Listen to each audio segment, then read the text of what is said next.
detail. Misalnya di latar belakang tujuannya harus jelas, ataupun kalau kita bilang dari kerucut ke bawah itu harus jelas di penelitian sebelumnya. Di latar belakang harus ada research gap atau gap penelitian sebelumnya. Kenapa aku melakukan penelitian yang sama? Padahal aku sudah di Google ini sudah ada jawaban penelitian aku nih. Why I need to conduct a new research? Kenapa harus aku melakukan penelitian yang baru dengan topik yang sama? Jadi apa sih bedanya aku dengan penelitian sebelumnya? Nah, sehingga itu teman-teman, makanya teman-teman nanti ketika mengajukan judul sama pembimbing, at least sudah membaca 10 jurnal yang sama dengan topik yang sama, sehingga apa sih bedanya aku sama penelitian sebelumnya, dan modifikasi aku apa. Itu saja dari saya sebagai pengantar. Silakan untuk kelompok Bu Heni. Silakan. Terima kasih Hairil dan Bu Heni. Baik, Ibu Najma, terima kasih.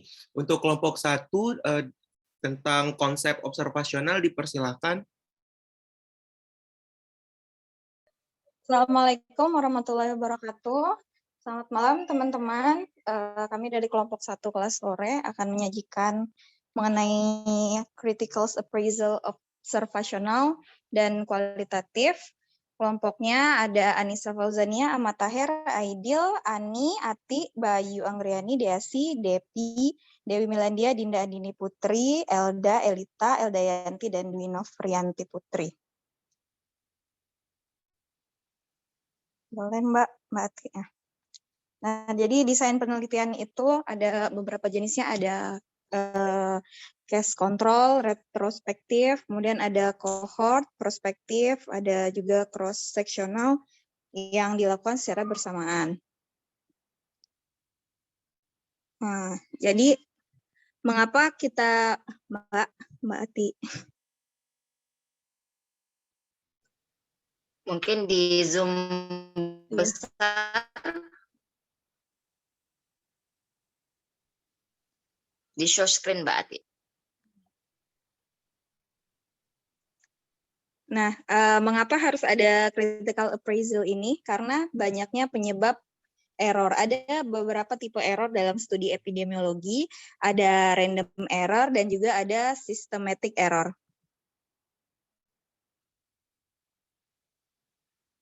Kesalahan yang tidak dipengaruhi sebentar dengan... Bu Ani, izin, itu ada pesan ya? dari Bu Najma untuk screen-nya itu di full screen ya.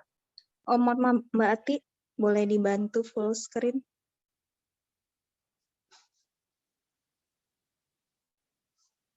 Oke, Udah ya. silakan lanjut.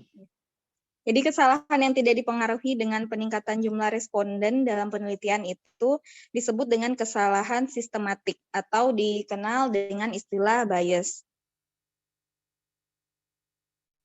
Bias itu terdiri dari ada bias seleksi, informasi, kemudian ada recall. Jadi sebuah penelitian bisa menjadi bias pada saat salah memiliki subjek penelitian. Kesalahan dalam mengelompokkan responden, kemudian bias dapat juga terjadi karena informasi yang salah atau disebabkan kesalahan mengingat informasi. Ini biasanya terjadi pada bias recall. Cara mengukur variabel pada penelitian atau faktor perancu yang tidak dikendalikan dengan baik dapat meningkatkan bias pada penelitian. Untuk critical appraisal, telaah kritis atau critical appraisal adalah cara atau metode untuk mengkritisi secara ilmiah terhadap penulisan ilmiah. Telaah kritis ini digunakan untuk menilai validitas dan kegunaan dari suatu artikel atau jurnal ilmiah. Untuk menentukan validitas diperlukan beberapa pertanyaan dan dijawab oleh pembaca artikel ataupun jurnal. Pemecahan masalah klinik dan keputusan klinik tergantung pada penelitian klinik yang oleh seorang klinisi itu diperlukan critical appraisal terhadap hasil-hasil penelitian klinik. Terdapat banyak metode dalam mengkritisi jurnal observasional. Salah satu yang populer di epidemiologi adalah STROP. Dalam penggunaan STROP itu terdapat 22 poin yang harus dilakukan dalam mengkritisi jurnal. Item ini berhubungan dengan judul, artikel, dan abstrak, itu item pertama. Kemudian ada pendahuluan di item 2 dan 3, metode item 4 dan sampai 12, hasil item 13 sampai 17, dan diskusi bagian item 18 sampai 21, dan informasi lainnya pada item 22. Telaah kritis kualitatif dapat menggunakan metode Critical Appraisal Skill Program. 10 pertanyaan untuk membantu memahami penelitian kualitatif cara menggunakan alat penelitian.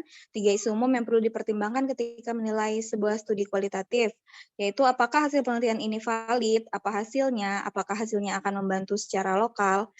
10 pertanyaan dirancang untuk membantu memikirkan isu-isu secara sistematis. 2 pertanyaan pertama adalah pertanyaan saringan dan dapat dijawab dengan cepat. Apabila jawaban keduanya adalah iya, maka layak untuk melanjutkan ke pertanyaan yang tersisa. Ada beberapa tingkat tumpang tindih antara pertanyaan. Diminta untuk mencatat iya, tidak, atau tidak tahu untuk seluruh pertanyaan. Sejumlah petunjuk yang dicetak miring diberikan setelah setiap pertanyaan. Ini dirancang untuk mengingatkan mengapa pertanyaan tersebut penting. Ini adalah contoh telaah observasional. Ada terdiri dari bagian atau topik, kode, kemudian ada daftar poin, kemudian ada dilaporkan pada halaman keberapa. Contohnya, judul dan abstrak. Daftar poin dari judul dan abstrak adalah identifikasi sebagai penelitian eksperimen randomisasi pada judul, terdapat dilaporkan pada halaman berapa. Lalu ada latar belakang dan tujuan, latar belakang yang ilmiah dan penjelasan rasional penelitian, dapat kita cantumkan di sini dilaporkan pada halaman berapa, dan berikut seterusnya, sampai kemudian ada contoh yang lain, ada ukuran sampel, apakah jurnal tersebut menjelaskan perhitungan sampel atau tidak, jika ada penjelasan dan analisis interim dan aturan sampel. Lanjut, Mbak. Nah, ini juga sama sampai dengan akhir. Contohnya di sini ada implementasi, siapa yang melakukan urutan alokasi, yang mendaftar peserta, dan siapa yang mengalokasikan peserta untuk kelompok penelitian. Ini yang biasa bisa digunakan adalah salah satunya ada tadi STROP. Boleh lanjut, Mbak? Ya, lanjut aja, Mbak, yang berikutnya. Nah, yang ini adalah contoh telaah kritis kualitatif. Contoh telaah kritis kualitatif ini, tadi kan ada 3 pertanyaan yang bisa kita checklist. Ada tahu, tidak tahu, atau tidak tahu, tidak tahu, atau tidak. Contohnya adalah apa metode penelitian kualitatif ini yang dipakai, apakah iya atau tidak tahu, bisa kita berikan checklist pada salah satu dari jawaban ini. Itu saja dari kelompok 1 reguler sore. Atas perhatiannya kami ucapkan terima kasih. Assalamualaikum warahmatullahi wabarakatuh. Baik, terima kasih untuk kelompok 1. Sebelumnya, marilah kita berikan applause kepada kelompok 1 atas presentasinya yang sangat menarik.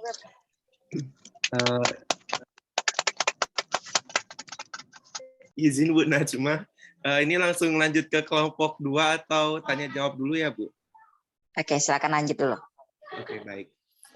Baiklah, untuk selanjutnya itu presentasi dari kelompok 2, yaitu dari kelas pagi, tentang konsep telaah kritis kualitatif. Kepada kelompok 2 dari kelas pagi dipersilakan, yaitu ada Mas Idan, Kak Filza, Mas Lega, Mbak Hilma, Mbak Wita, dan Nia.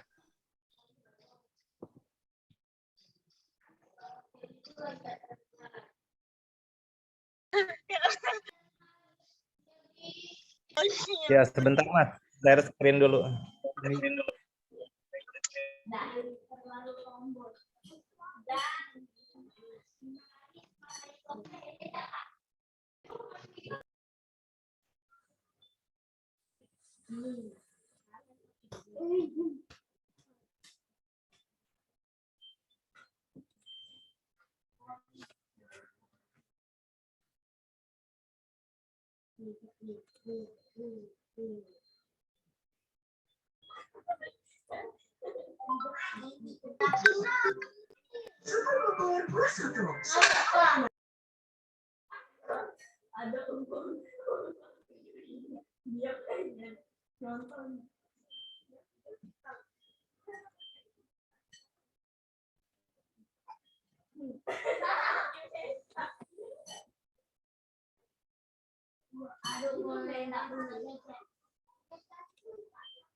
Udah muncul ya, Mas? Udah, Udah, Mas, Pak. silakan. Baik, bismillahirrahmanirrahim. Assalamualaikum warahmatullahi wabarakatuh. Terima kasih Bu Najmah atas izin yang diberikan. Terima kasih Mas Wawan. Baik, di sini kami kelompok 2 dari kelas pagi ingin menyampaikan presentasi terkait konsep telaah kritis pada penelitian kualitatif. Jadi seperti yang kita ketahui teman-teman bahwa kami dari kelompok 2 terdiri dari 6 orang. Saya sendiri, Mbak Wita, Mbak Namira, Mas Lega, Mbak Piljah, dan Mbak Hilma. Nah, kita ketahui bersama bahwa penelitian kualitatif ini banyak orang memandang, juga saya sendiri karena baru mengenal, jadi sangat unik gitu ya di sini. Penelitian kualitatif juga di sini, di mana penelitian ini kita uniknya kenapa penelitian ini kita sendiri harus harus mendalami penelitian ini sampai mungkin bagi orang-orang yang baru terjun ke penelitian kualitatif tentu akan merasa kesulitan karena penelitian kualitatif ini sendiri harus melibatkan cara pandang atau perasaan terhadap si objek penelitian itu sendiri. Bagaimana cara kita untuk memandang sesuatu partisipan dan digambarkan secara detail dalam bentuk penjelasan kalimat. Nah, tentu pada perkuliahan sebelumnya Bu Najmah sudah menjelaskan tentang penelitian kualitatif yang pendekatannya bisa dengan metode research union gitu, dari mulai bentuk penelitiannya, filosofinya seperti apa, apakah positisme atau critical realism atau interpretism dan sebagainya, sampai kepada kulit bawang yang terdalam yaitu data collection and data analysisnya seperti apa. Nah, lalu yang saya ingin jelaskan di sini adalah terkait dengan telaah kritisnya. Telaah kritisnya terkait sebentar.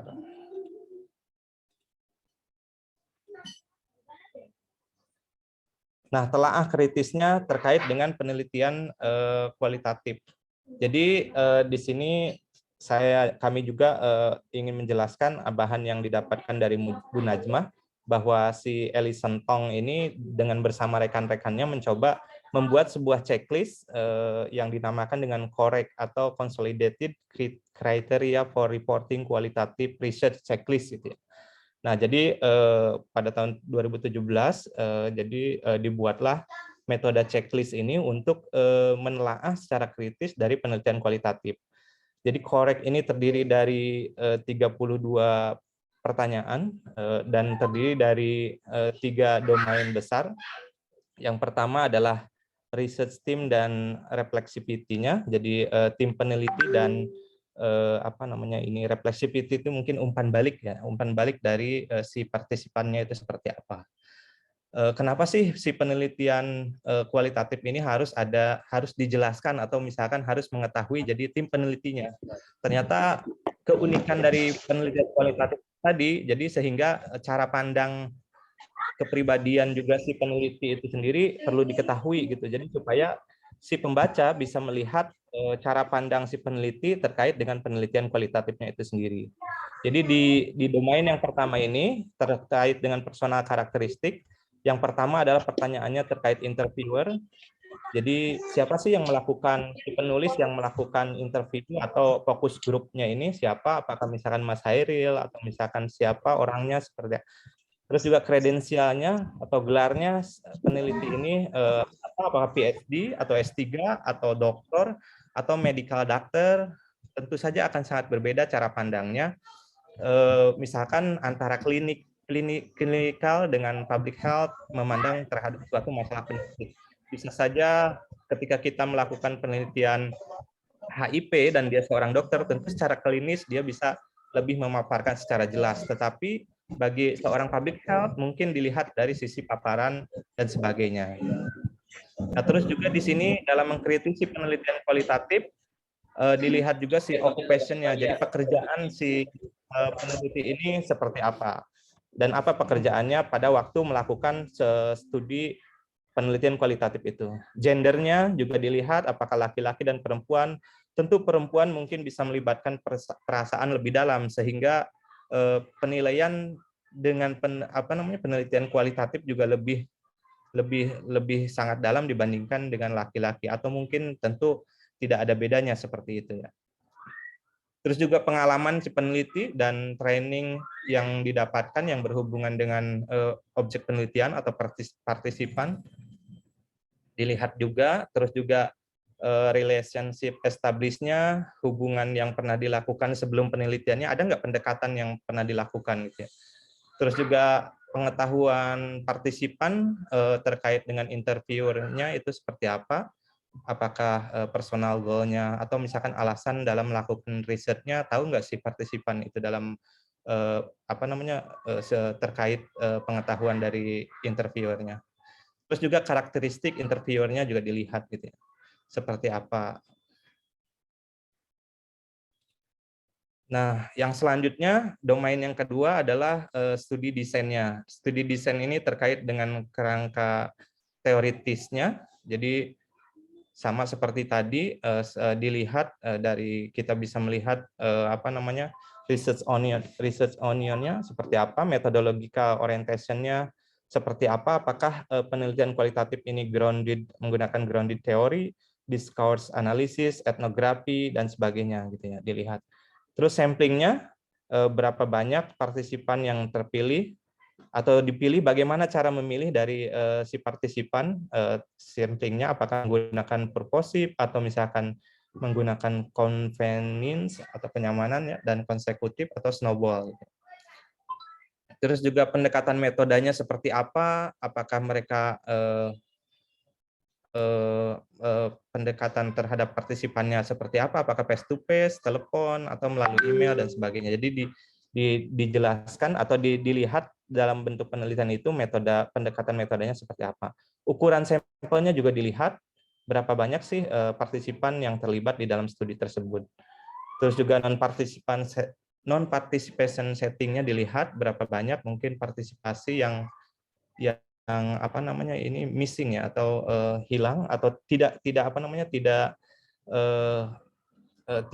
bersedia untuk diambil atau diwawancarai. Nah, itu dilihat juga gitu, apakah ada nggak di dalam penelitian kualitatif itu tersendiri. Dan yang selanjutnya adalah setting of data collection, di mana sih penelitian itu diambil, apakah di rumah, apa di klinis, apa di tempat kerja gitu ya. Terus selanjutnya sampai ke jadi pertanyaan-pertanyaan dari nomor 9 sampai 23 itu nanti dilihat sampai dari ada yang interview guide-nya seperti apa, repeat interview-nya seperti apa, apakah diulangi atau enggak sih dalam melaksanakan interviewnya, pengambilan datanya apakah secara audio atau visual recording, apakah terdapat catatan lapangan, durasinya berapa lama penelitian tersebut, dan juga data saturation-nya seperti apa gitu ya, dilihat dalam domain kedua ini secara jelas terkait dengan penelitian kualitatif itu sendiri. Oke, yang domain yang ketiga dalam penelitian kualitatif ini yang dilihat adalah untuk telah kritisnya adalah analisis dan finding-nya gitu yang ditemukannya. Apakah ada jumlah pengkodean datanya berapa banyak? Nah, dijelaskan, dilihat, terus juga penjelasan apakah terdapat penulis menyediakan nggak terkait dengan pohon coding itu yang kita pelajari kemarin gitu. Terus turunan derivation of them-nya ada nggak gitu, turunan dari temanya itu sendiri seperti apa, dan juga menggunakan software nggak, apakah bisa digunakan atau enggak gitu. Terus selanjutnya di penelitian kualitatif itu dilihat, misalkan partisipan itu mengecek lagi nggak si feedback atau tersedia feedback nggak dari temuan yang ditemukan oleh si peneliti itu sendiri gitu. Sampai dengan clarity of minoritem. Jadi semuanya ini nanti di si checklist ini dari 32 pertanyaan tadi dilihat dari penelitian data kualitatif, sehingga bisa kita mampu, ketika kita mampu menjawab 32 pertanyaan atau misalkan checklist ini, kita bisa melihat misalkan bisa dikategorikan bahwa penelitian kualitatif ini bisa memenuhi terjawab nggak dari 32 checklist ini. Mungkin itu saja terkait dengan telaah kritis penelitian data kualitatif menggunakan tadi korek checklist itu tadi. Nah, itu saja mungkin kami dari kelompok 2. Mohon maaf kalau ada kekurangan. Kalau misalkan ada penjelasan yang kurang jelas, mungkin bisa kita diskusikan lebih lanjut. Demikian, terima kasih. Wabillahi taufiq wal hidayah. Wassalamualaikum warahmatullahi wabarakatuh. Waalaikumsalam warahmatullahi wabarakatuh. Baik, terima kasih kepada Mas Idan dan kelompok 2 yang telah mempresentasikan tentang studi kualitatif. Sebelumnya mari kita berikan reaction atau applause untuk kelompok 2. Dan bagi Mas, Mbak, Ibu, Bapak sekalian yang ingin bertanya terkait presentasi yang diajukan oleh kelompok 1 dan kelompok 2 tadi, dipersilahkan untuk raise hand. Jika ada yang ingin ditanyakan, silakan untuk raise hand. Oke, silakan teman-teman raise hand. Oke, aku mau sedikit nambahin ya sambil nunggu teman-teman raise hand. Jadi bisa chat box juga ya teman-teman, atau langsung speak up sama yang mau nanya. Jadi misalnya kayak penelitian kualitatif seperti Idan jelasin tadi, gender ya teman-teman misalnya.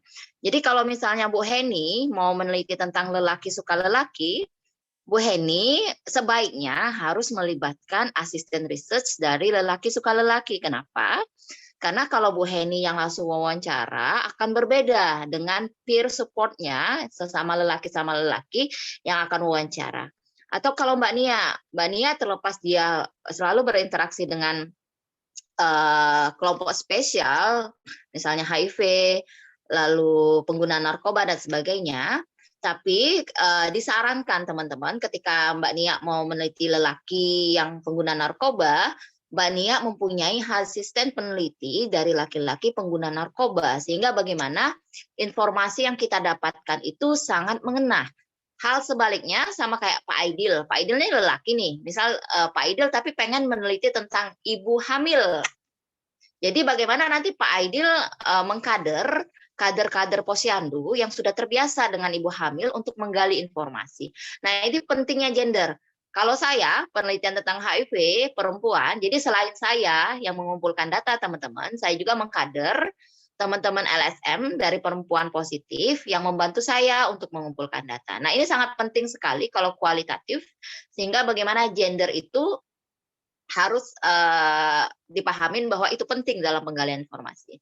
Nah, yang kedua, kalau kualitatif itu penting banget dengan background penelitian kita, teman-teman. Jadi, kenapa nanti kalau misalnya Idan dan Bu Umi mau publikasi tingkat internasional, harus melibatkan orang lain tingkat internasional juga. Jadi untuk nembus tingkat internasional itu ibu bapak, sesuai pengalaman saya, dia tuh lihat kredibilitas kita sebagai peneliti. Jadi kita perlu backup profesor dari luar negeri. Jadi kalau saya sekarang alhamdulillah cukup lancar untuk publikasi, setiap 3 bulan bisa 1 diterima. Akan sangat berbeda ketika saya lagi PhD, Bapak Ibu. Karena kan kalau saya di supervisor saya itu selesai dulu Najma, publikasi gampang setelah tamat. Jadi setelah tamat ini saya disupport beliau, supervisor saya terlibat menulis dan sebagainya. Alhamdulillah lulus terus. Tapi ketika PhD saya coba sendiri tanpa disupport skill mereka.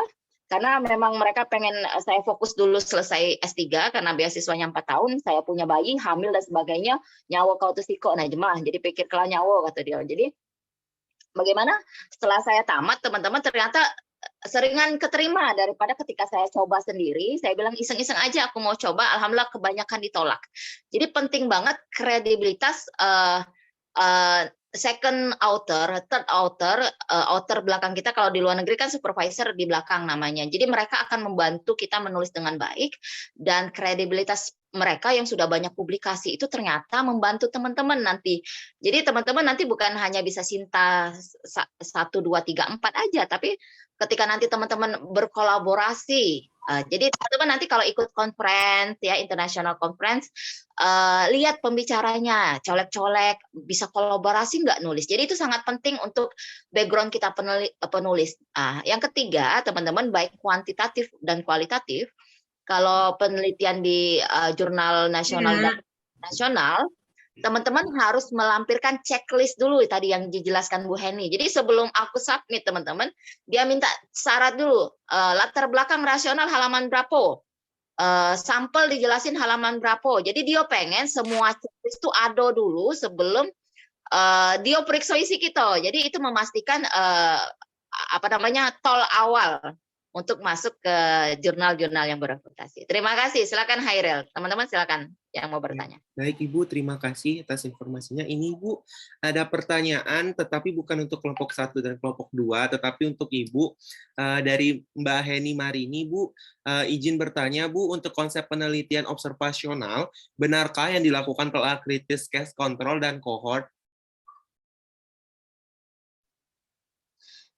Jadi Bu Heni dan teman-teman, kalau telah observasional nanti checklist yang kita isi akan sesuai dengan jenis desainnya. Jadi kalau misalnya penelitian aku cohort, berarti kalau teman-teman lihat di Stroop itu ya teman-teman, ada checklist khusus cohort. Jadi nanti teman-teman coba Google Stroop, cohort, ada cohort. Tapi kalau aku penelitian cross-sectional, ada ternyata formnya sendiri, case control. Jadi itu yang aku isi. Kenapa? Karena teknik pengambilan sampel, misalnya case control itu akan sangat berbeda. Bagaimana penjelasan pemilihan kasus dan kontrol itu harus dijelaskan. Misalnya kontrolnya aku ambil di sekitar tetangga, namanya neighboring control. Sedangkan kasusnya yang sakit, terus kontrolnya yang berjarak 3-10 meter di sekitar kasus. Jadi kontrol akan ketika teman-teman penelitian cross-seksional. Kalau cross-seksional kan dalam satu waktu, dan kita nggak tahu dia outcome-nya sakit atau nggak sakit. Nah, bedanya sama case control kan udah harus jelas nih, kasusnya yang sakit, kontrolnya yang sakit yang beda atau yang sehat. Nah, itu harus jelas. Jadi, terus misalnya kalau cohort itu kan harus diikutin dalam jangka waktu tertentu, terus ada loss of follow up, harus dilaporkan dan sebagainya. Jadi makanya teman-teman nanti akan mengisi checklist yang berbeda. Itu Bu, bedanya observasional. Jadi checklistnya pun akan berbeda. Silakan nanti direspon Bu Heni. Jadi konsep penelitiannya pun desainnya berbeda, makanya telah kritisnya pun berbeda, walaupun secara konsep latar belakang, lalu result, hasil pelaporannya mungkin agak sama. Tapi misalnya eksperimental, dia harus melampirkan pohon perekrutan dari awal sampai akhir, itu wajib dilaporkan. Yang mana dikasih perlakuan, yang mana enggak, itu harus ada. Terima kasih Bu Heni. Baik, terima kasih Bu Nasma. Kepada Mbak Heni Marini, apakah gimana Mbak? Apakah dapat dimengerti? Oke, baik Ibu, ya, itu gimana Mbak Heni? Ya, sudah Mas. Oke, baik.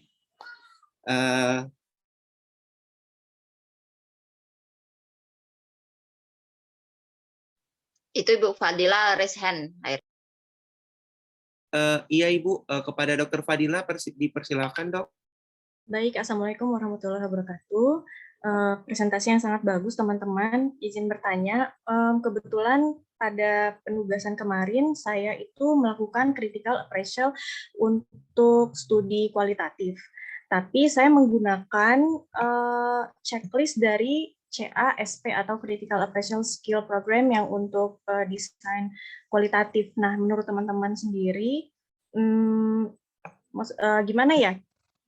Yang mana yang mesti kita pilih, mana yang lebih bagus, mana yang lebih bisa diandalkan gitu untuk kita melakukan critical appraisal antara yang tadi correct, terus SRQR dan CASP ini. Terima kasih. Baik, terima kasih Dr. Fadila. Jadi ini pertanyaannya untuk kelompok 2 ya, tentang kualitatif kan?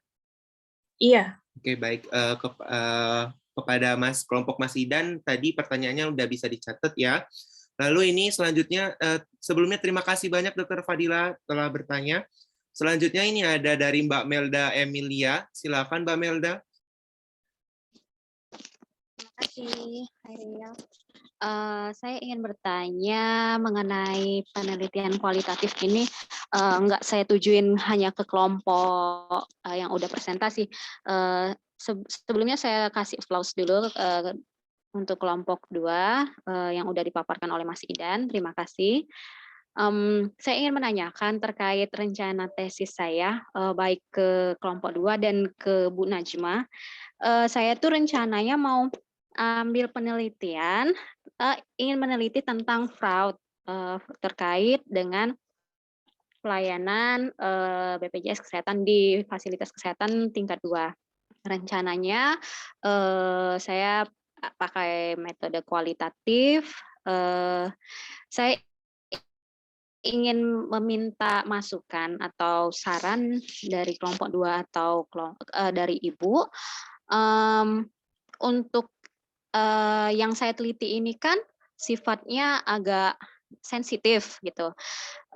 Walaupun memang kita punya data, misalkan fasilitas kesehatan mana-mana saja yang terindikasi berpotensi melakukan kecurangan, bukan hanya berpotensi tetapi telah melakukan kecurangan, dan data tersebut memang kita telah dapatkan. Namun untuk sebuah riset, saya pikir walaupun kita ada relasi gitu, tidak semudah itu mereka akan mengungkapkan sesuatu yang ini gitu. Apalagi yang akan saya telaah ini adalah dokumen klaimnya gitu. Nah, saran dari Bu Najma ataupun kelompok 2, kalau yang sebelumnya itu tekniknya yang menggunakan FGD, tetapi saya pikir kalau FGD kemungkinan mungkin akan bias gitu. Apakah teknik yang akan saya gunakan itu lebih cocok ke wawancara mendalam ataukah ada yang opini yang ada masukan dari Ibu yang lain? Terus yang kedua, untuk menghindari bias, sarannya dari Ibu atau kelompok 2, kira-kira berapa orang informan yang mesti saya wawancarai dan pihak terkait mana saja gitu, Bu. Terima kasih. Terima kasih, Wawan. Iya, Bu, karena saya memang langsung nembak. Terima kasih. Baik, terima kasih Mbak Melda Sebentar. atas pertanyaan. Sebelumnya Ibu, kalau memang pertanyaan saya ini tidak enak untuk dijawab di forum, mungkin saya bisa by chat ya ke Ibu ya. Terima kasih. Baik, terima kasih Mbak Melda. Ini selanjutnya ada pertanyaan dari Mbak Nining Indasari. Mungkin untuk kelompok 2 juga ya, ini apakah ada hipotesa pada penelitian kualitatif? Baik, Bu Najma, ini apakah dilanjutkan ke presentasi kelompok 3 terlebih dahulu, baru nanti akan dijawab oleh kelompok 2, atau gimana, Bu? Langsung dijawab aja ya. Saya ada juga untuk pertanyaan untuk kelompok 1. Dari semua checklist tadi, kira-kira apa yang perlu diperhatikan kita sebagai peneliti kuantitatif, cross-seksional dalam menulis. Jadi kalau kita kan kebiasaan mengkritik nih. Kalau kita menulis, kira-kira poin yang mana penting yang harus diperhatikan dari lebih dari 30 pertanyaan tadi. Silakan langsung dijawab timnya. Oke, baik. Silakan untuk mungkin kelompok 2 terlebih dahulu ya. Kepada kelompok 2 yaitu Mas Idan, Namira, dan teman-teman dipersilakan untuk menjawab pertanyaan tadi.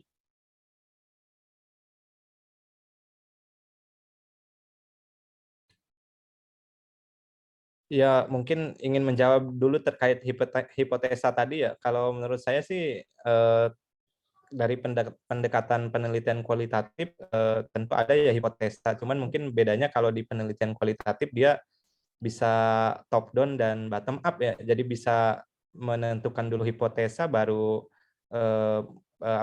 pengumpulan data gitu, atau bisa bottom up dari bawah, pengumpulan data dulu baru ditentukan hipotesanya seperti apa gitu.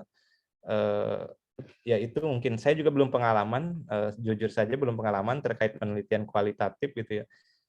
Terus juga untuk metode penilaian tadi atau telaah kritis tadi, checklist tadi yang dari Dr. Fadila sampaikan pertanyaannya, untuk CAST dan sebagainya, saya melihat korek ini mungkin kan dia dibuat oleh si Alison Tong dan rekan-rekan ini dari University of Sydney ini tahun 2017 ya. Jadi saya melihat di dari checklist ini sangat komprehensif sekali gitu ya, memuat apa yang kemarin dari research onion yang disampaikan oleh Bu Najmah gitu. Jadi mungkin saja seluruh checklist bisa digunakan gitu, tapi yang lebih komprehensif dan lebih baru dan untuk korek ini, untuk checklist ini mungkin si korek ini sendiri gitu ya. Saya belum tahu model CISET tadi seperti apa. Saya juga tadi googling sebentar nggak nemu ya, mungkin perlu singkatannya apa gitu ya.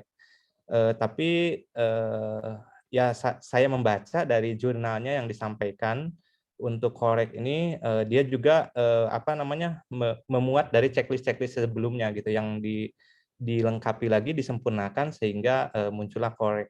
Nah, untuk Mbak Melda itu saya tadi agak keluar untuk pertanyaan untuk ininya loss signal, mungkin teman-teman yang lainnya bisa bantu mungkin seperti apa dari penelitian Mbak Melda. Terkesan bimbingan ya Mbak Melda. Kan sejalan Mas Idan kan bahas tentang kualitatif. Kita kan sharing nih, kalau mungkin teman-teman menguasai bisa kasih masukan dan saran ke saya gitu, ke Ibu juga. Terima kasih. Ya silakan, mungkin kalau ada yang ingin berpendapat. Mungkin saya ingin menambahkan untuk pertanyaan Mbak Nining yang mengenai hipotesa, Pak Idan. Nah, jadi untuk penelitian kualitatif itu umumnya tidak dimulai dari hipotesa, tapi dimulai dari rumusan masalah, karena kan untuk penelitian kualitatif itu yang menjadi instrumen utamanya adalah peneliti. Jadi penelitilah yang berhak menentukan arah dari penelitiannya. Jadinya untuk penelitian kuantitatif yang menggunakan hipotesa. Terima kasih.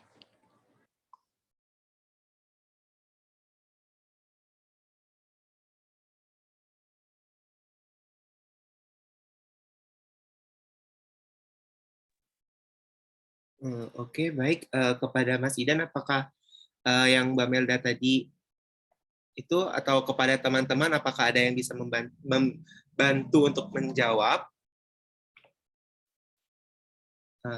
Oke, jika tidak, izin ya Bu Najma, Khairil, untuk mencoba untuk menjawab pertanyaan dari Mbak Melda tadi yang terkait berapa orang yang harus diwawancarai atau berapa orang yang harus menjadi informan dalam penelitian Mbak Melda. Mungkin sebelumnya untuk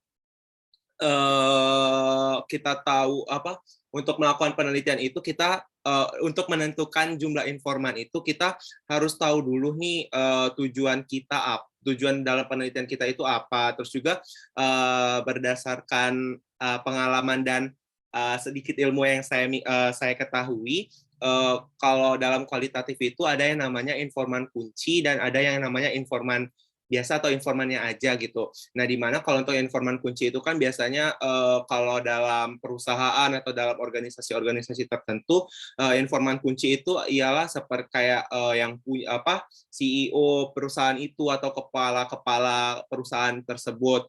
Nah, lalu untuk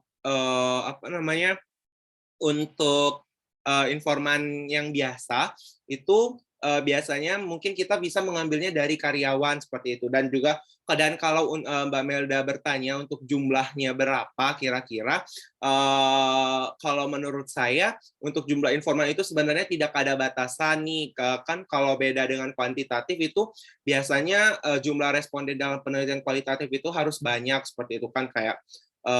Nah, namun dalam penelitian kualitatif ini, saya pernah dibilang sama dosen S1 saya kemarin, yaitu dalam melakukan penelitian kualitatif, itu kita informan yang kita libatkan itu bisa kita tentukan dengan prinsip sampling, yaitu ketercukupan dan keterwakilan. Jadi jika Mbak Melda ngerasa nih kalau untuk informan kunci 2 orang cukup menjawab pertanyaan Mbak Melda itu, dan juga misalnya informan biasanya misal tempat penelitian Mbak Melda itu rumah sakit, Mbak Melda mau melakukan kayak tentang BPJS kayak gitu. Nah, mungkin untuk informan biasanya ya mungkin kayak 3 orang atau 4 orang juga cukup seperti itu, Mbak. Tergantung dari Mbak Meldanya kira-kira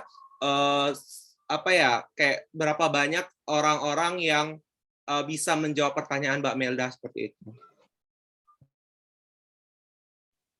Oke, kelompok Bu Heni silakan jawab pertanyaan saya dan pertanyaan tambahan Bu Nining. Terima kasih Hairil dan teman-teman. Iya, baik Ibu. Kepada kelompok 1 Mbak Ani dan teman-teman dipersilakan menjawab pertanyaan dari Bu Najma dan Mbak Nining tadi. Untuk teman-teman yang lain, mohon menyimpulkan satu kalimat apa yang teman-teman dapat dari kelompok 1 dan kelompok 2 dan silakan di chat di Zoom chat ya sambil kita lanjut. Silakan.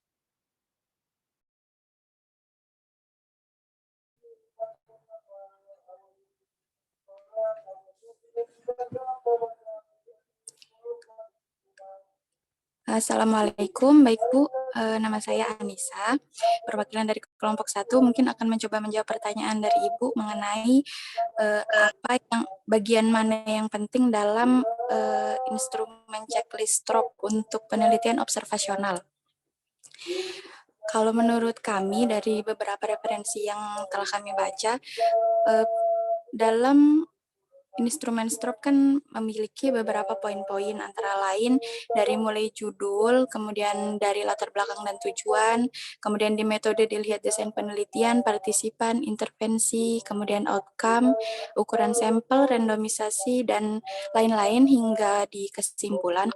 Kalau menurut kami masing-masing memiliki nilai penting yang hampir sama, karena apa yang menjadi tujuan penulis seharusnya adalah bagaimana kita bisa memberikan insight baru untuk pembaca, sehingga saat pembaca membaca tulisan kita atau jurnal yang kita publikasikan, mereka bisa mendapat informasi atau pengetahuan baru yang lengkap dan jelas tanpa harus menanyakan lebih lanjut kepada penulis. Bagaimana kita bisa memberikan informasi dan ilmu baru yang bisa didapat dengan hanya membaca tulisan kita tersebut. Mungkin itu, Bu. Oke, terima kasih. Ada yang mau menambahin kelompok 1 maupun kelompok 2? Jadi aku mau menambahin sedikit ya, sambil kita nanti bentar lagi kita harus lanjut ke 3 kelompok lagi ya teman-teman. Silakan kesimpulan masing-masing kelompok kita ulangin. Silakan teman-teman tulis di Zoom chat dalam satu kalimat singkat masing-masing. Oke, untuk penelitian yang sensitif seperti Bu Melda itu sangat challenging ya kalau menurut saya, karena teman-teman rata-rata hasil penelitiannya cukup baik, sangat baik, karena sulitnya ya. Tapi menarik sekali kalau misalnya Bu Melda sebagai insider, maksud saya sebagai insider misalnya Bu Melda bekerja sebagai BPJS dan sebagainya. Jadi bagaimana nanti teman-teman atau di rumah sakit dan sebagainya. Bagaimana teman-teman menjaga kerahasiaan itu penting. Jadi bagaimana orang mau cerita ke Bu Melda tapi tanpa mengetahui rumah sakitnya yang mana. Jadi biasanya teman-teman untuk melindungi kredibilitas rumah sakit atau puskesmas atau BPJS atau tempat manapun, kita tulis rumah sakit X. Sehingga bagaimana responden kita tuh cerita bebas, karena Bu nanti rumah sakitnya kita samarkan atau respondennya kita samarkan, sehingga kita pengen memberikan masukan sebenarnya untuk ke pengambil kebijakan. Jadi untuk tempatnya pun harus diperhatikan. Kalau saya penelitian tempat harus sangat diperhatikan. Respondennya mau cerita kemana? Kalau saya penelitian puskesmas, tentang puskesmas, saya nggak akan wawancaranya di puskesmas, tapi saya akan wawancara di Kambang Iwa atau di restoran. Jadi itu bagaimana ketika saya wawancara HIV nih teman-teman tentang VCT. Seorang dokter ceritanya akan berbeda ketika dalam ruangan VCT. Yang kedua, ketika saya ajak makan bakso, beda apa yang dijawab. Dan tidak selalu kita harus membawa rekaman ya teman-teman, karena orang biasanya fleksibel nggak pakai rekaman. Jadi aku pasti habis pulang sibuk ngetik gitu. Jadi bagaimana apa yang aku ingat tuh aku ketik kembali. Jadi itu yang harus dipikirkan yang pertama. Nah yang kedua, subjeknya berapa banyak. Kalau kualitatif seperti Hairil jelaskan tadi, tidak tergantung banyak atau sedikitnya, karena tergantung ya. Tapi kalau aku minimal at least 18 sampai 20, karena kita sampai kalau kita bilang saturasi atau jenuh. Jadi informasinya sama atau berulang-ulang, jadi kita nggak menemukan hal yang sama. Terus yang ketiga, untuk kualitatif, teman-teman, bagaimana kalau aku bilang baik kuantitatif maupun kualitatif, bagaimana teman-teman tuh kalau wawancara itu hal pertama yang dilakukan itu bukan langsung wawancara, tapi kenalan, building trust. Jadi kalau pengalaman saya, kalau feminist participatory action research, metodologi yang aku kuasai, tahap pertama itu building trust. Jadi FGD 1, FGD 2 tuh masih ngalur ngidul diskusinya.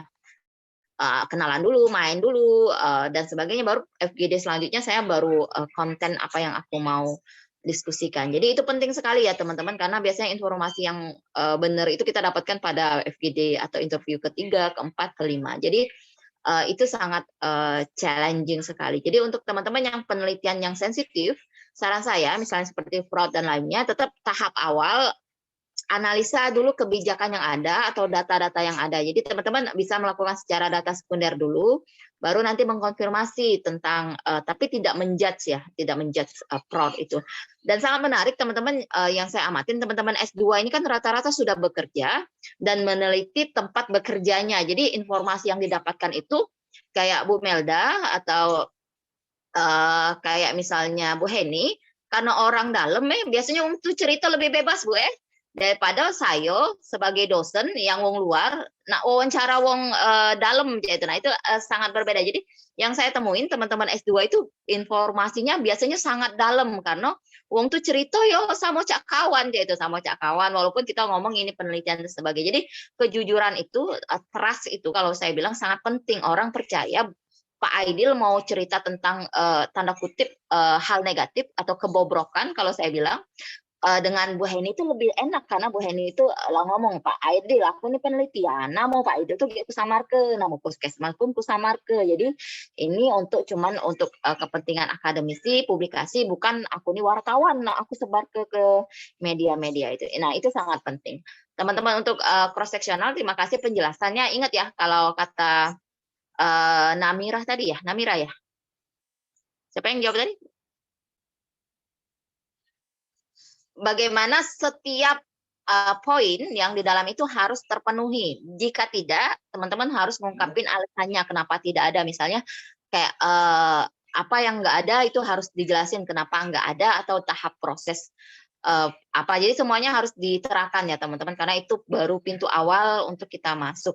Nah tadi pertanyaan tadi mau pakai kalau kualitatif mau pakai kohrek atau yang lainnya.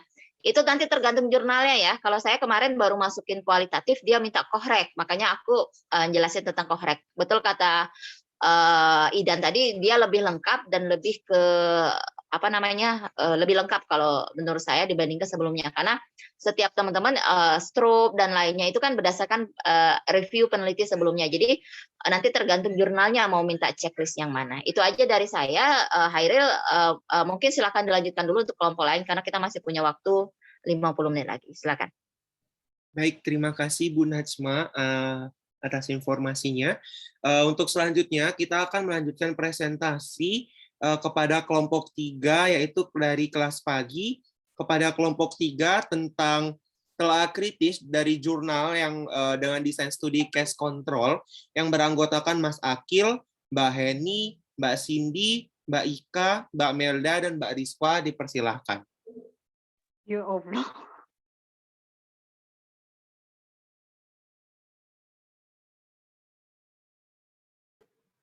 Maaf, salah, maaf, kelompok 3 Mbak Melda, kelompok 3 yaitu dari kan? kelas sore. Sore kan? Iya, maaf. Ya, Dari kelas sore, yaitu, astagfirullahaladzim. Pagi juga nggak apa-apa, Mas. Kemana Pak Nur? Dari kelas sore, kelompok 3 yang beranggotakan Mbak Lisa Fitrianti, Mbak Lucy, Ibu Maisaro, Mbak Mardiliata ini, Kak Monika Tiara, Mas Rido, Mbak Musmarlinda, Ibu Nesi, Mbak Nining, Mas Nur Hadi, dan teman-teman dipersilahkan. Oke.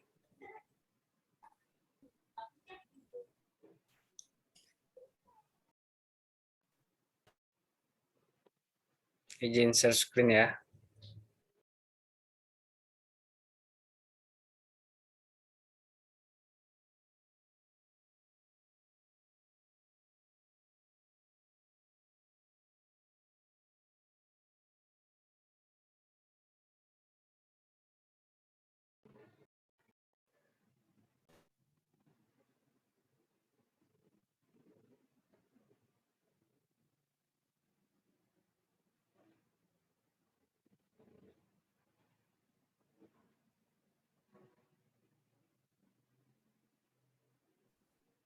Apakah sudah terlihat, Mas Sudah, Hairil? Mas.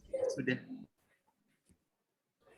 Ya, izin Ibu Najma, kami dari kelompok 3 izin mempresentasikan terkait dengan contoh telah kritis ya terkait dengan penelitian observasional case control ya.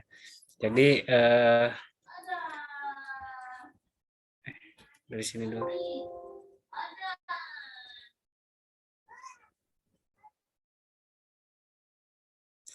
Kami dari kelompok 3, di sini kami beranggotakan 14 orang ya.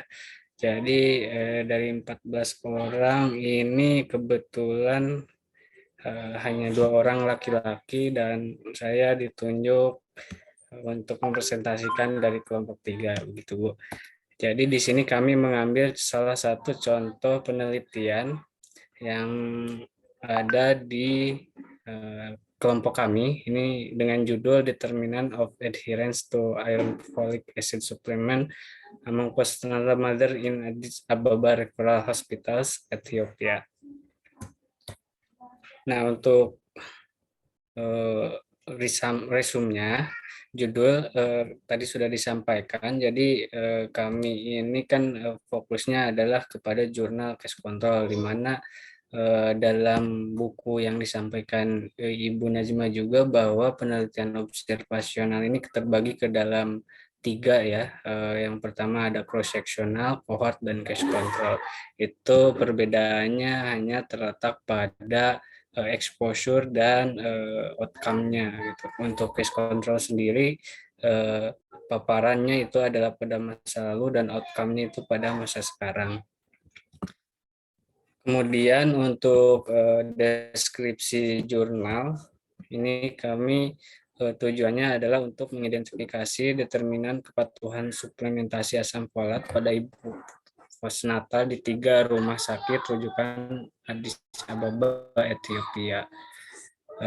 Hasil dari penelitian ini, studi ini menyoroti beberapa temuan penting yang mempengaruhi kepatuhan IFAS, registrasi dini untuk pelayanan ANC, rencana kehamilan, dan jarak ke fasilitas kesehatan, graviditas, usia, dan morning sickness ditemukan berhubungan signifikan dengan kepatuhan minum IFAS. Kemudian ini panjang ya, jadi saya percepat saja. Kemudian dari kesimpulannya adalah studi ini menyoroti usia peserta kehamilan yang direncanakan, waktu inisiasi antenatal care, morning sickness, graviditas, konseling, dan jarak ke fasilitas kesehatan merupakan faktor kunci yang secara independen berhubungan dengan kepatuhan. Konseling harus diberikan kepada klien tentang dosis dan durasi suplementasi yang benar untuk mencegah anemia dan cacat tabung saraf. Untuk telaahnya sebenarnya untuk telaah case control juga kan kita sesuaikan dengan form atau checklist yang ada kemarin di-share juga, yang di-share dari Ibu Najmah ya. Jadi masing-masing checklist itu ada sendiri-sendiri termasuk case control.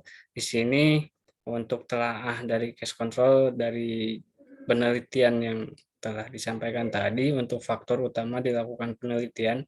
Penelitian ini adalah untuk menjembatani kesenjangan informasi dan membuka jalan bagi perbaikan pemanfaatan IFAS di Ethiopia. Yang kemudian elemen yang mempengaruhi kepercayaan penelitian ada 4. Yang pertama urutan penulisan, terdiri dari nama jurnal, judul penelitian, autor, abstrak, dan lain-lain. Kemudian kualifikasi penulis sesuai dengan kompetensi yang dibuktikan dengan latar belakang pendidikan dan lain-lain. Kemudian judul sudah mewakili isi dari jurnal, tetapi sebaiknya ditambah desainnya di bagian belakang judul untuk lebih mudah mengetahui desain penelitian yang digunakan dalam penelitian ini. Dan abstraknya merupakan poin penting dalam penelitian adalah sudah digambarkan dengan baik. Semua informasi terangkum di dalam abstrak walaupun perincian hasil penelitian belum terlalu jelas dijabarkan. Kemudian yang poin C, elemen yang memiliki kekuatan penelitian. Ini latar belakang, data-data sudah dijelaskan, tetapi belum terperinci. Data yang digunakan merupakan data 5 tahun terakhir. Tujuan dan masalah, ini tujuan juga sudah dirincikan, baik tujuan utama dan khususnya. Masalah penelitian sudah dibahas, tetapi belum terperinci. Sistematika penulisan, untuk penulisan menggunakan metode penelitian case control. Dalam penelitian ini sudah dibuat secara sistematis mulai dari latar belakang, metode, hasil diskusi, dan kesimpulan. Kemudian pertanyaan penelitian dan hipotesis. Pertanyaan penelitian ini tidak ada dan hanya dalam bentuk narasi yang menyatu dengan tujuan. Hipotesis tidak ada dalam penelitian ini. Kemudian sasaran pada penelitian ini adalah program kesehatan ibu, yaitu pemberian suplemen pada ibu hamil untuk memberikan intervensi dalam pemenuhan kecukupan suplemen selama kehamilan. Yang terakhir, pertimbangan etikal. Masalah etika penelitian ini telah disetujui oleh Komite Etik Universitas Cima, Departemen Nutrisi, dan di estetika, dan izin resmi untuk melakukan penelitian diperoleh dari rumah sakit. Staf pendukung yaitu kantor kartu klinik ANC diberitahu tentang tujuan penelitian dan persetujuan lisan diperoleh. Kerahasiaan informasi pasien terjamin dan informasi dicatat secara anonim. Yang poin D ini terkait dengan metode. Ini seperti kita ketahui bahwa metodenya adalah observasional dengan desain case control. Kemudian pengumpulan data dilakukan dengan menggunakan kuesioner yang diberikan oleh pewawancara. Populasi dan sampel. Populasi sumber untuk penelitian ini adalah semua wanita yang mengikuti perawatan postnatal care atau PNC di 3 rumah sakit rujukan, yaitu ZMH, SPA, dan GMH di Ethiopia. Kemudian kriteria inklusi adalah ibu postnatal yang mengikuti tindak lanjut PNC mereka di 3 rumah sakit rujukan selama masa penelitian.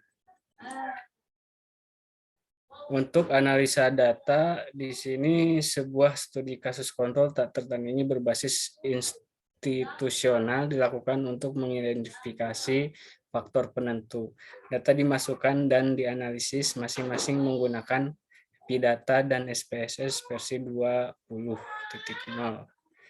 Regresi logistik bivariat dan multivariat digunakan untuk mengidentifikasi determinan pada p-value kurang dari 0,25 dan kurang dari 0,05 masing-masing.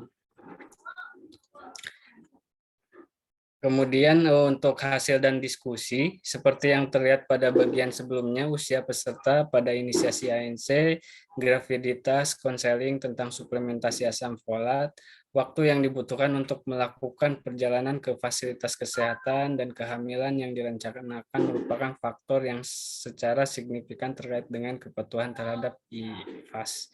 Kesimpulan, untuk pelayanan ANC, rencana kehamilan dan jarak ke fasilitas kesehatan, graviditas usia, dan morning sickness ditemukan berhubungan signifikan dengan kepatuhan minum IFAS. IFAS harus tersedia di semua tingkat perawatan dan dalam bentuk yang sesuai dan dengan efek samping yang lebih sedikit.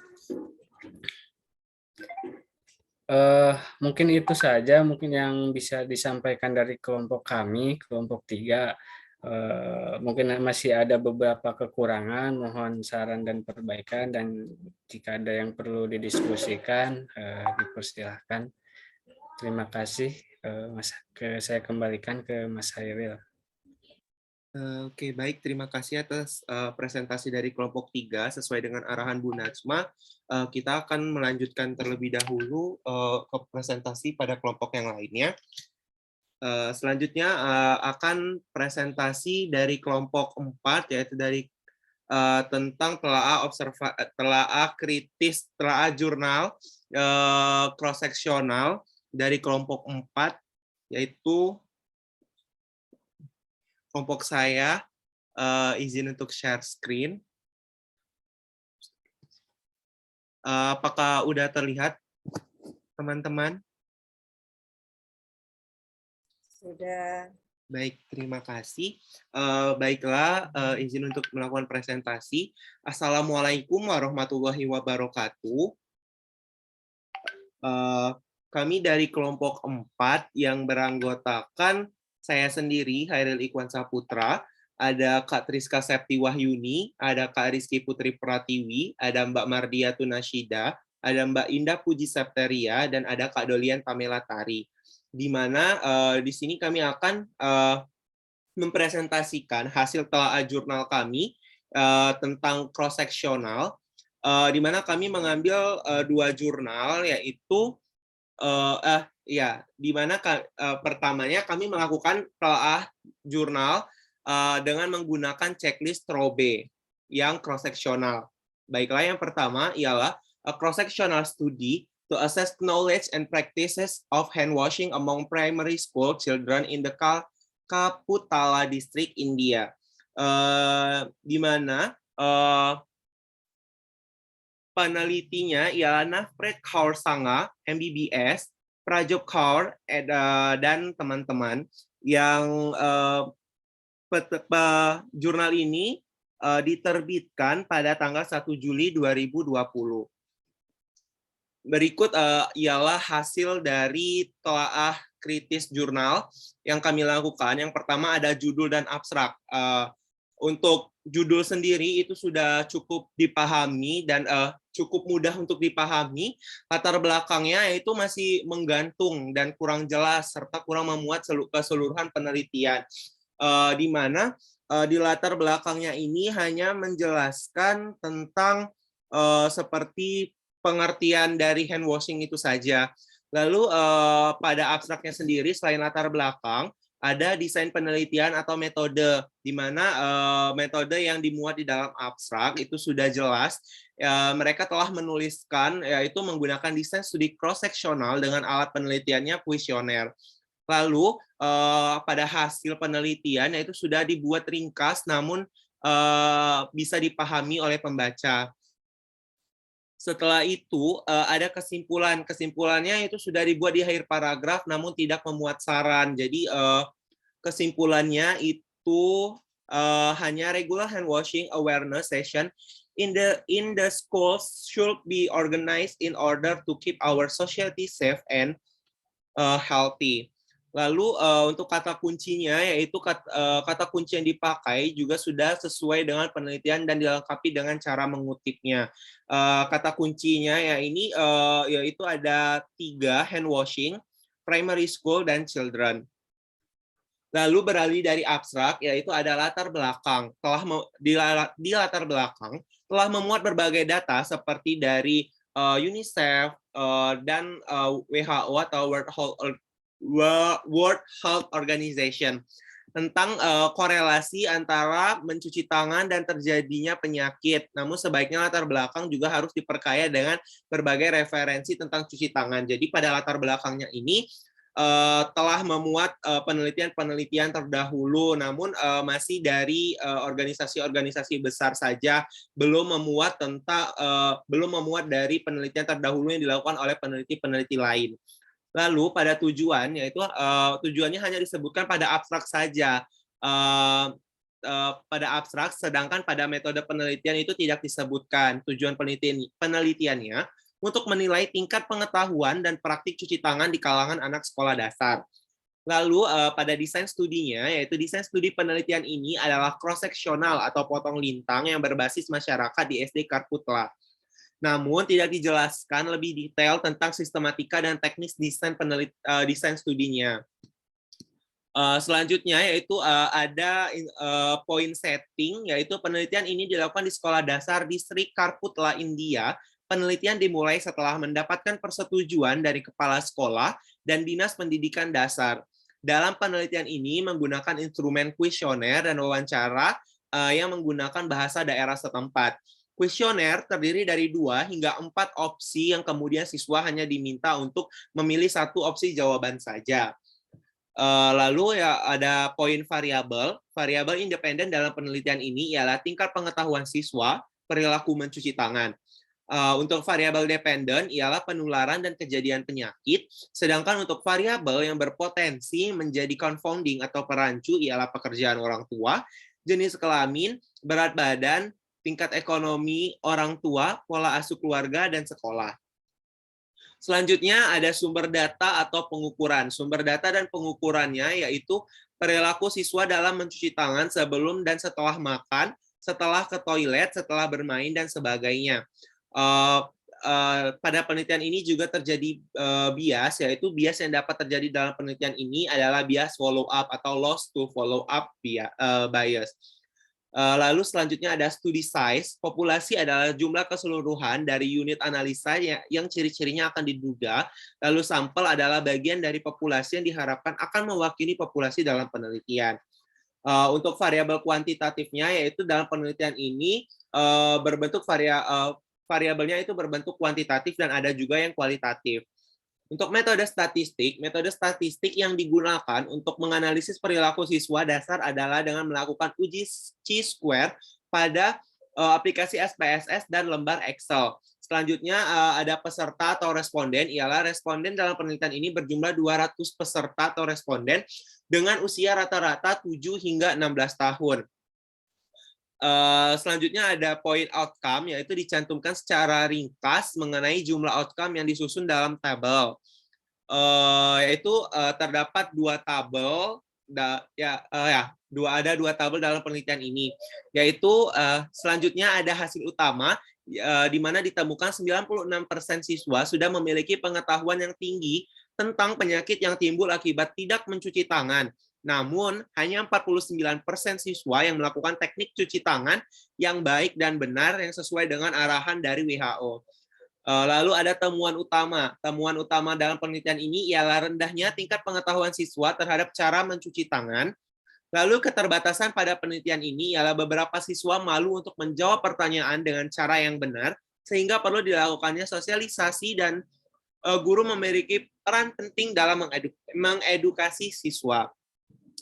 Selanjutnya ada interpretasi, yaitu ada perbedaan antara penduduk perkotaan mengenai cuci tangan sebelum makan dengan p-value yaitu 0,006 dan setelah menangani atau memegang barang kotor yaitu dengan p-value 0,042 serta setelah membuang ingus atau batuk yaitu 0,024.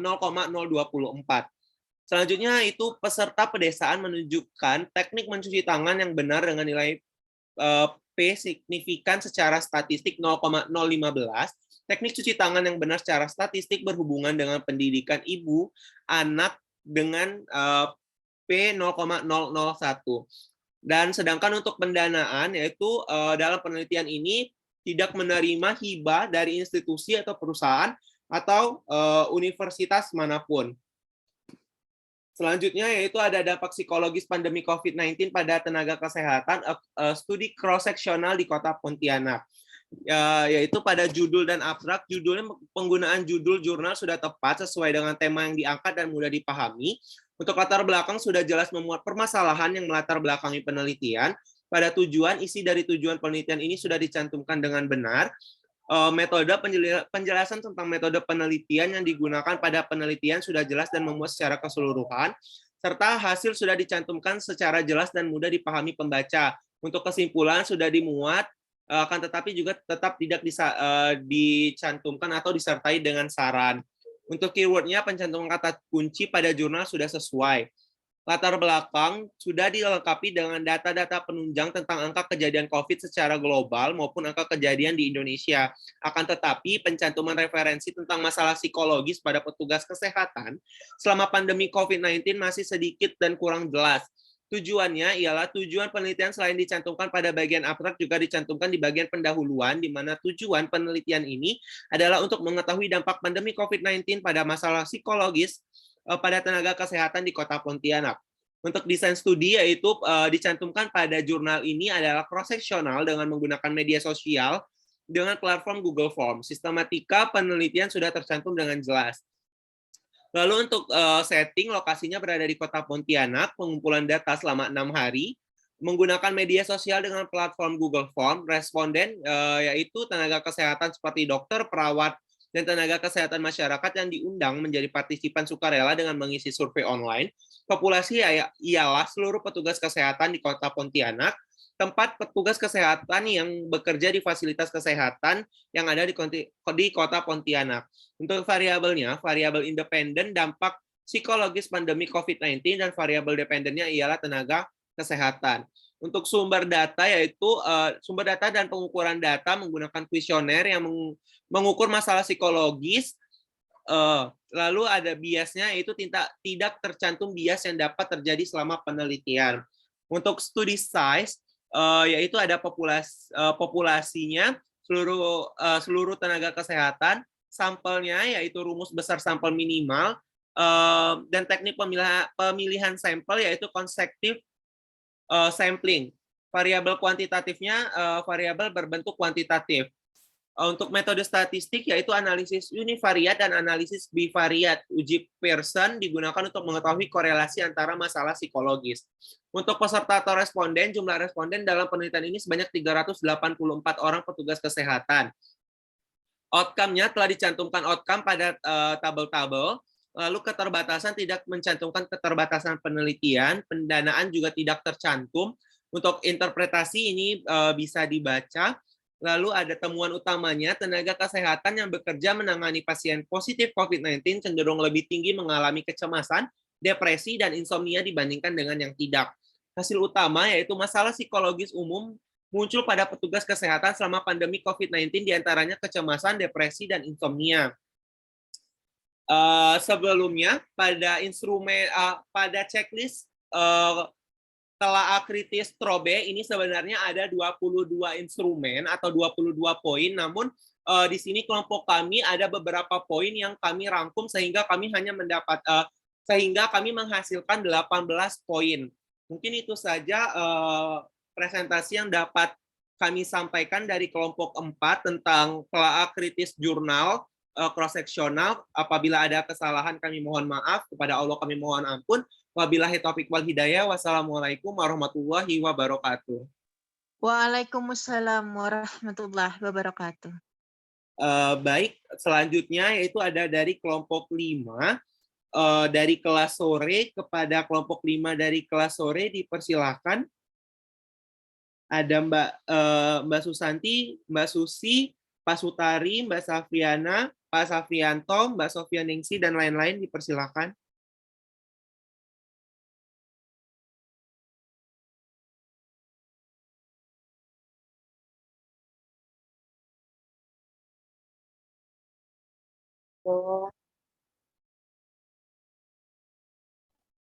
Assalamualaikum warahmatullahi wabarakatuh. Apakah sudah terlihat slide-nya?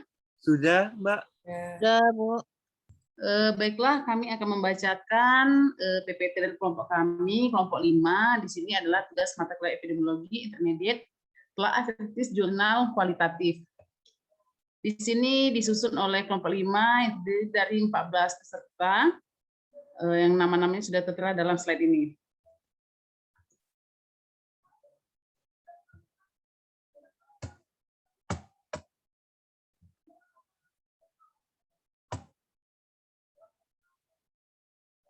Baiklah, di sini kami akan membacakan di sini dalam kritikal ini pertama adalah presenternya itu Mulyati Dolofu, fasilitatornya itu Dr. Siti Rohmah Rojo Sasmito. Slide-nya belum berganti. Hah? Belum berganti? Di saya sudah. Masih slide yang mana? Yang pertama ya? Masih enable editingnya, caknya harus diklik dulu caknya. Editingnya, Mas. Oh, aku ini dulu ya. And so dulu.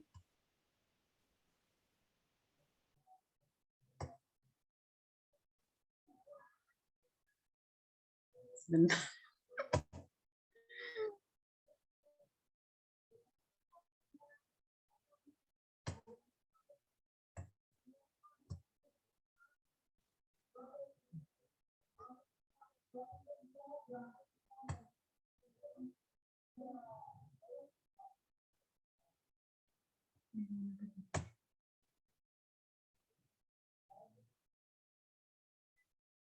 Apakah ini sudah kelihatan?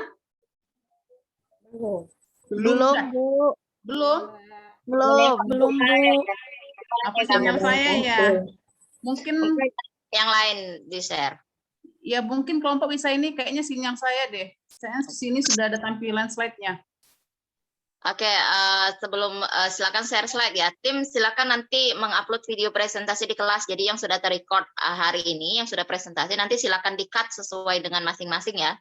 Masing-masing kelompok. Untuk yang belum, silakan nanti direkam terpisah. 10 menit maksimal ya. Dan laporan nanti diselesaikan sesuai dengan deadline kesepakatan dengan Hairil dan teman-teman. Kalau saya UAS tidak ada, saya untuk dosen lain nanti kebijakan masing-masing dari kita. Jadi tugas dari saya ini akan menjadi 30% dari nilai UAS yang akan saya laporkan ke Pak Riko ya teman-teman. Itu saja dari saya. Terima kasih. Baik Bu, kami izin untuk melanjutkan.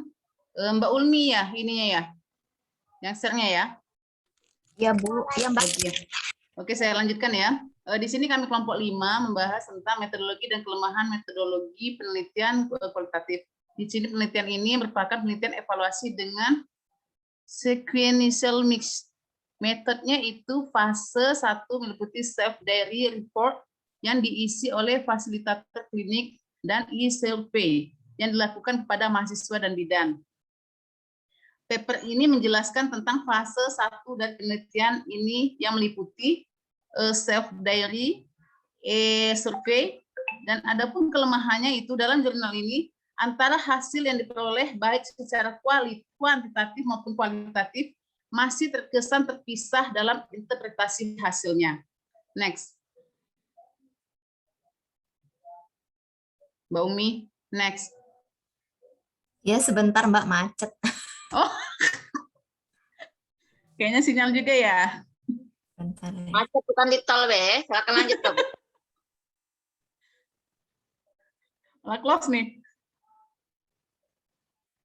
Karena mungkin the last kelompok nih. Oke, Mbak Umi mohon maaf sebelumnya untuk di full screen kan? Bisa. Mbak Susi. Iya, bisa di full screen Mbak Umi. Ini udah di full screen, udah kelihatan belum? Oh udah ya. Selanjutnya Belum full screen Mbak Umi. Halo? Kenapa? Oh, udah full di sini. Full, Mbak. Di sini udah Ada yang lain. Coba Mungkin sinyalnya Mbak Umi di tampilan belum full screen, Mbak. Oke, mungkin silakan dilanjutin aja Bu, jelasin Bu. Iya, iya. Maaf ya kelompok, kayaknya kami kelompok 5 gangguan sinyal semua nih, baik yang di Kepahyang maupun yang di Mbak Uminya juga. Kami lanjutkan. Yang pertama ringkasan atau summary isi penelitian yang digunakan. Kebidanan adalah disiplin ilmu berbasis praktik yang membutuhkan kesempatan pembelajaran di klinik dengan kualitas baik. Pada tahun 2002, beberapa universitas di Australia mengimplementasikan pendidikan sarjana kebidanan dengan mahasiswa yang tidak memiliki latar belakang pendidikan keperawatan. Dalam literatur terbaru dipaparkan tentang kebutuhan untuk mengoptimalkan peluang untuk pembelajaran di klinik saat penempatan mahasiswa dalam praktik klinik sehingga mahasiswa dapat secara kompeten menerjemahkan teori yang ke dalam praktik. Hal ini yang disoroti adalah lemahnya kolaborasi antara universitas dan instansi tempat mahasiswa berpraktik. Next. Mbak Umi, next. Ini next, Mbak. Nggak kelihatan ya. Mungkin bisa di stop share dulu Mbak, lalu di share screen ulang.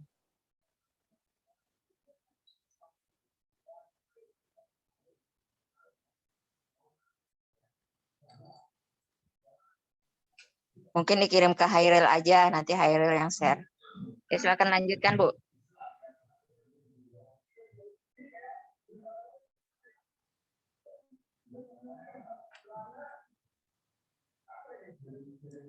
Mbak Umi sudah dikirim sama hostnya. Bentar, Mbak. Oke.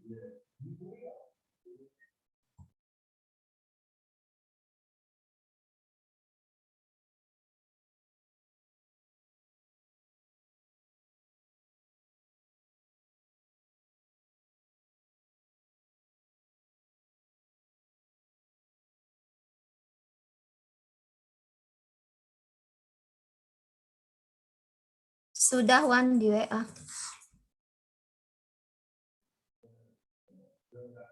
Wawan. Iya, baik, bentar. Oke.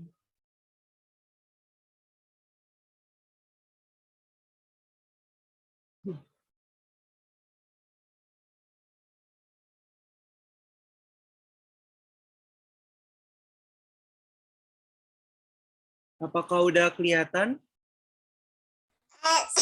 Udah. Tapi belum full. Ini tadi yang mana ya? Page 3 lagi, Wan. Ini? Chat 4. 4 asalnya. Bukan, lanjut. Next.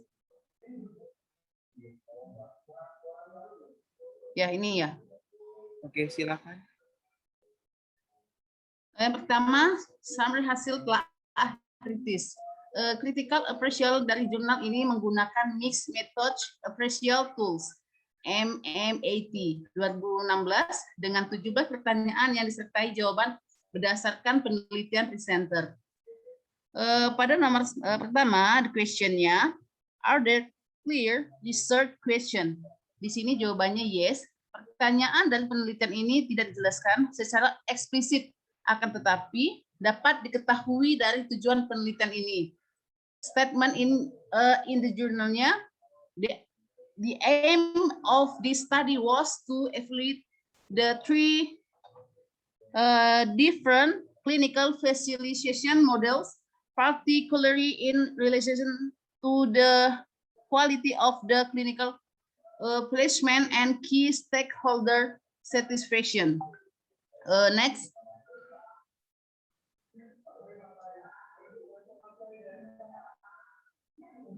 Next one. Udah next ini. Belum. Desainnya belum. Ini sudah. Belum berganti, Wan. Khusus sih deh yang ini delay. Jaringan Susi kayaknya sih yang susah. Iya, Pak. Sabar, we, sabar. Atau mungkin bisa yang lain bisa lanjutin bacanya ya. Kayaknya sinyal aku ya. Iya, Caknya sinyal ibu Caknya nih. Oh, mohon maaf ya. Kayaknya lagi macet di Kepahyang nih. Ya, Ibu baca PPT yang di Ibu aja di komputer. Ini sudah slide selanjutnya. Oh iya, Bu.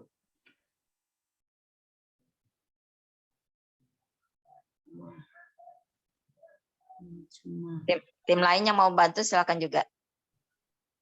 Putus-putus juga, Bu, di sini, Bu. Pak Japar, bantu Pak Japar. Ayo sabar, sabar. Sabar Pak Nur. Umi bisa bantu-bantu baca.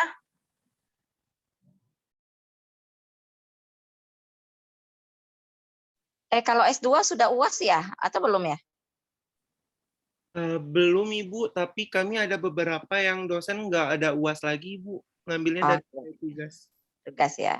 Iya. Oh ya Ibu, sebelum nunggu sambil menunggu dari kelompok 5, Heril mau nanya Bu, kan tadi Ibu nyuruh untuk upload di IG kelas ya Bu ya, video presentasi ini. Sedangkan ini kan yang presentasi hanya 5 kelompok perwakilan aja Bu, masih ada 5 kelompok lagi yang tidak presentasi. Itu gimana ya Bu? Iya, 5 kelompoknya bikin video sendiri, Hairil. Oke, baik. Makasih, Bu.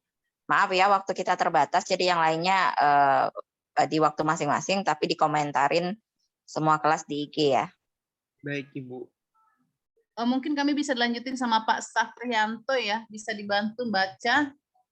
Karena kasihan teman-teman karena sinyal. Ya, oke, jadi silakan. nggak maksimal pemaparannya. Pak Safrianto bisa bantu?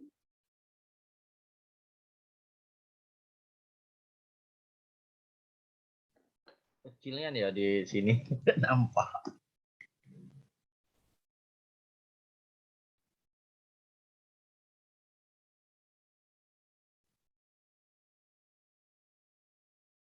Silakan Bapak. Oke. Do the collect data allow address the resources? Yes, jawabannya yes. Khusus untuk fase 1 ini, evaluasi dilakukan dengan melihat peran fasilitator klinik melalui diari. dan pengalaman mahasiswa serta bidan dievaluasi menggunakan kuesioner. Kemudian, is the qualitative effort approach to answer to research quiz?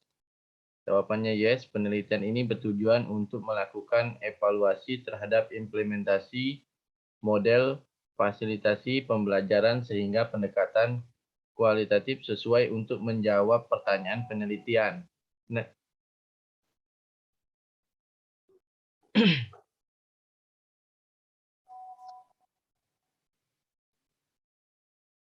Next.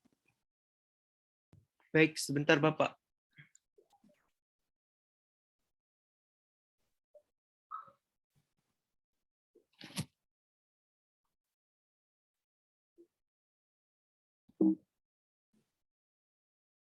Belum ganti ya?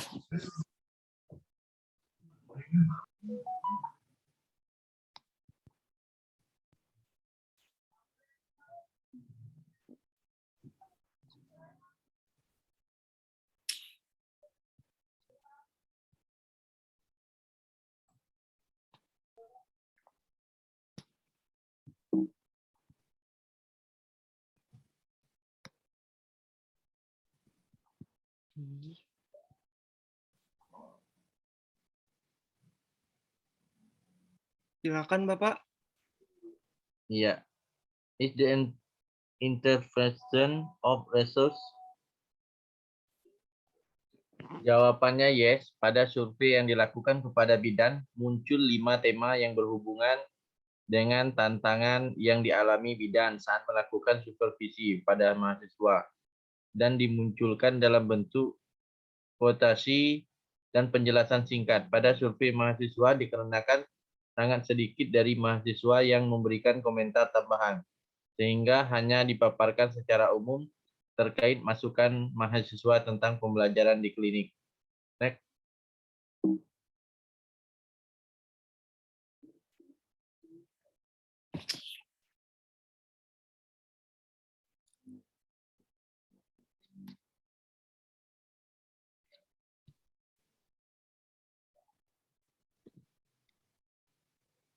Silakan Bapak.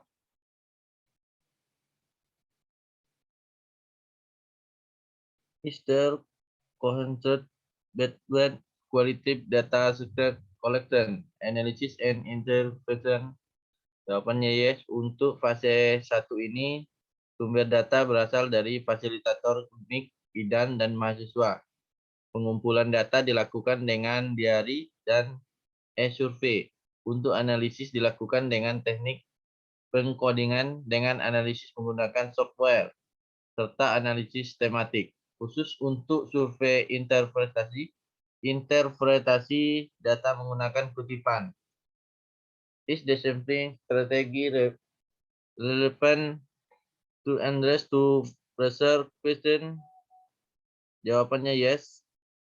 Sampel sudah representatif, komponen-komponen sudah menunjang untuk menjawab pertanyaan penelitian.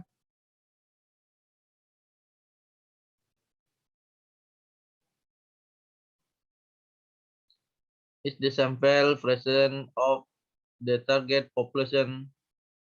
Jawabannya yes. Ketiga komponen sudah bisa mewakili presentasi sampelnya. Untuk mahasiswa dari 2 universitas telah mewakili 61,7%.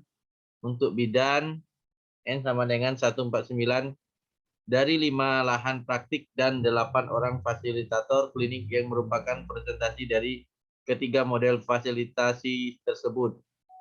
Are the narasumber approach? Yes. Untuk fasilitator klinik, pengukuran dilakukan dengan diary yang sudah berisi berbagai aktivitas tugas seorang fasilitator klinik. Untuk e-survey menggunakan kuesioner pengalaman praktik klinik yang telah tervalidasi. Next. Is the risk of nervous breakdown? Yes. Untuk continuity of care belum bisa generalisasi untuk ketiga model ini. Hanya pada dan model saja sudah mewakili.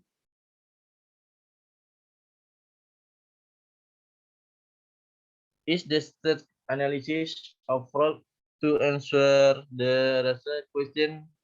Yes, untuk data dari diary fasilitator klinik selanjutnya di coding dan dianalisis menggunakan software SPSS sehingga hasilnya dapat ditampilkan dalam bentuk grafik. Untuk survei yang dilakukan pada bidan dan mahasiswa, data yang diperoleh dianalisis menggunakan statistik deskriptif. Next.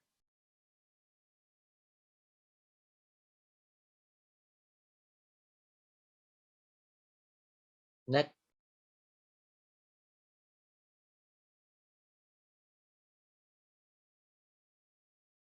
Ini udah next, Pak. Ini udah 5.1.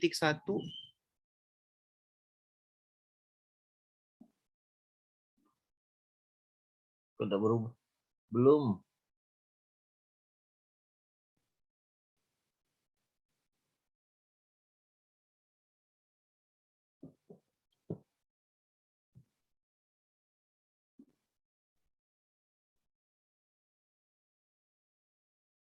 Lanjut Bapak Ibu, yang lain bantu. Saya bantu ya Pak. Ya.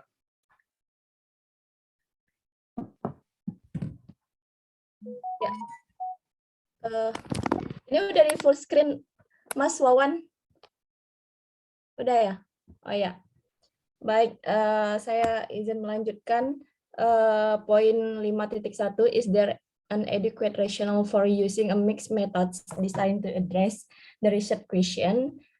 Jawabannya ya, karena tujuan dari penelitian ini adalah untuk menilai kualitas pembelajaran klinik dengan model fasilitasi yang digunakan dan kepuasan stakeholder sehingga rancangan mixed method sesuai untuk digunakan. Dan poin selanjutnya, are different components of the study effectively integrated to answer the research question? Jawabannya ya, karena metode pengumpulan data dan tools yang digunakan itu saling mendukung dalam upaya untuk menjawab pertanyaan penelitian. Diary fasilitator klinik menggambarkan peran mereka saat praktik klinik mahasiswa, sedangkan dari survei diperoleh pengalaman mahasiswa dan bidan juga masukan yang dibutuhkan untuk next Mas. Iya, bentar ya. Ini kalau full screen dia nggak bisa next, jadi aku Oh gitu ya. full screen aja ya.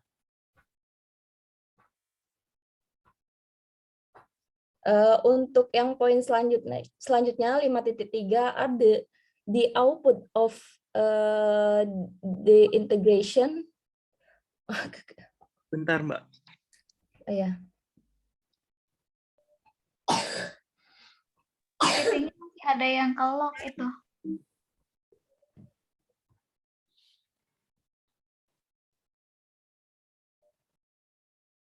Oke, mungkin nanti Hairil dilanjutkan untuk direkam secara personal aja untuk kelompok ini. Jadi teman-teman, berhubung time is up, jadi bagaimana nanti kita bareng-bareng ya teman-teman untuk mempelajarin kritis tidak mudah, tapi tidak juga sulit, sehingga mungkin kalau saya pada tahap ini sudah baca tahu ini bagus atau enggak. Tapi saya berproses seperti teman-teman, awalnya saya harus melalui stroke dulu, melis dulu, dan saya harus proses belajar itu. Sama sepertinya kayak analisa tematik teman-teman, analisa kualitatif. Tahap awal, saya harus melakukan step-step coding, tematik, dan sebagainya. Tapi kalau tahap sekarang, saya tuh udah bisa, baca gitu, oh ini hasilnya yang bagus, terus ini temanya yang keluar, dan sebagainya. Jadi saya sudah cukup instan sekarang dibandingkan tahap saya masih belajar. Jadi proses ini saya harapkan Hairil dan kawan-kawan, silakan dinikmatin, silakan proses, dan untuk teman-teman yang proses proposal, saya harapkan setiap minggu baca jurnal, ditelaah, Terus dibuat resume. Kalau saya sangat penting sekali dokumentasi. Jadi apa yang saya baca, saya dokumentasikan di blog saya karena saya akan balik lagi dengan mudah daripada saya simpan di laptop saya karena saya tipikalnya kalau berubah komputer, berubah laptop itu terkadang dokumentasi tidak terbackup. Jadi mohon itu diperhatikan. Jadi teman-teman sekarang yang proses penelitian setiap minggu targetin baca satu jurnal atau satu chapter buku atau satu berita.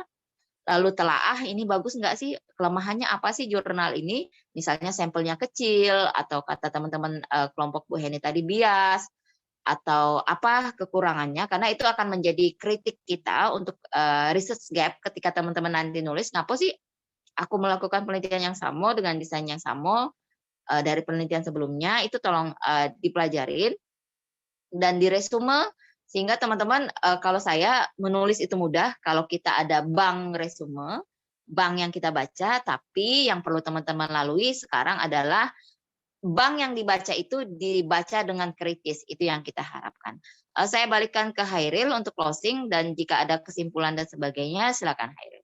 Terima kasih untuk teman-teman yang sudah presentasi, yang belum nanti silakan record di waktu sendiri, dan maksimal 10 menit teman-teman ya, karena Instagram nggak bisa ngupload lama-lama, atau teman-teman melakukan siaran langsung atau gimana teknisnya silakan diatur di masing-masing. Jadi penilaian dari saya dan Hairil nanti akan membantu saya juga video presentasi menarik, slide menarik, dan juga hasil pelaporan teman-teman yang dilakukan secara kelompok. Terima kasih sudah berproses. Maaf sebelumnya 2 minggu kemarin teman-teman harus banyak belajar mandiri, dan mohon silakan membaca buku yang sudah teman-teman pegang karena intinya belajar itu berproses, dan ketika teman-teman mengaplikasikan ke apa yang teman-teman baca itu akan sangat efektif. Oh ini maksudnya, oh ini maksudnya. Silakan. Terima kasih Hairil dan teman-teman. Tepuk tangan dulu untuk kelompok yang sudah presentasi. Baik, terima kasih Bu Nasma. Ini untuk resume yang telah dibuat teman-teman di Zoom ini mau dibacakan terlebih dahulu atau langsung closing, Bu? 5 aja perwakilan, silakan dipilih. Baik, terima kasih.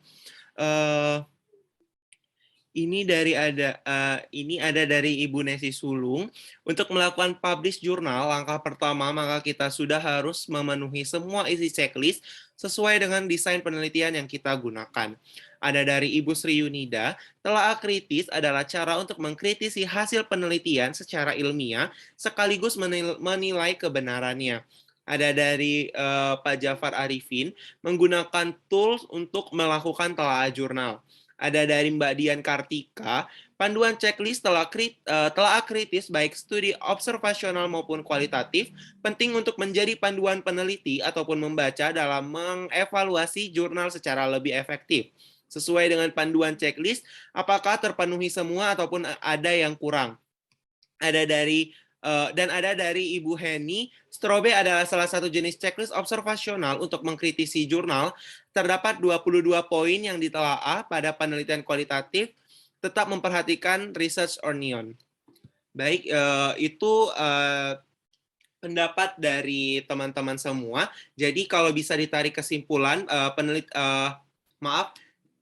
kesimpulan dari kuliah kita pada malam ini ialah untuk dalam penulisan tesis kita saat ini dan nantinya, sebaiknya kata Bu Nasma tadi kita memperbanyak referensi kita dengan cara membaca jurnal-jurnal yang ada.